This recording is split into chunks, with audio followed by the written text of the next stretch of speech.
So tell me a little bit about what you're talking about in this platform that we have with modern media, and tell me a little bit about how what you're saying around the campfire, say with Ben Pearson and Fred Bear and all the different guys that you grew up hunting with, how was it done back then versus how it could be done now? Well, of course, now you can reach out, with the internet and all these possibilities and the TV hunting shows to reach a huge audience. Then it was passed on. There weren't a lot of bow hunters, for one thing, and it was passed on one-on-one. But even not just the bow hunters, some of the old guys that I learned from, they didn't shoot bows, but they had hunting skills, and they'd spend all the time in the world with little kids, teaching them how to track, how to follow up game, how to look at what was going on around you and understand what the animal was doing. And like in tracking, one of the things that was really stressed to me, and I picked up so much in Africa from the trackers, is that a lot of tracking is a mental game of trying to figure out what the trail's telling you and what that tells you about what the animal is thinking and doing.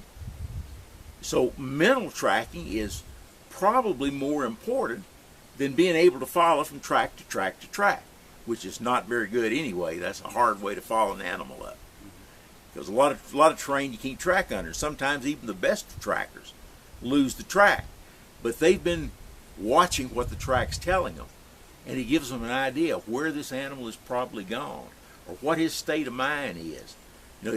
Is he getting to the point that he's going to be seeking water, or is he going to be looking to bed down? And if he bed down, where would he go from here? There's certain types of terrain that they're going to look for to bed down in, and it's going to be in a certain place relative to the wind direction and the way the track's going. And by knowing these things from what the trail is telling you, if you lose the track, you know pretty much where to go and search for the animal. So you don't have to do these huge grid searches. You go to this area where you know they should be, and you search this type of area. So you got a small area to grid search. It takes a lot of the guesswork out of trying to follow up animals. But there's so much in skills like that, and there's a lot of books out there on tracking. A lot of them are just identifying tracks, which is not the book you're looking for. You're looking for something that tells you how to track. There are some good trackers still around, even in this country. You run into some of the Border Patrol people that are very good trackers. A few of the military people, that particularly Special Forces types, that are highly trained in tracking skills.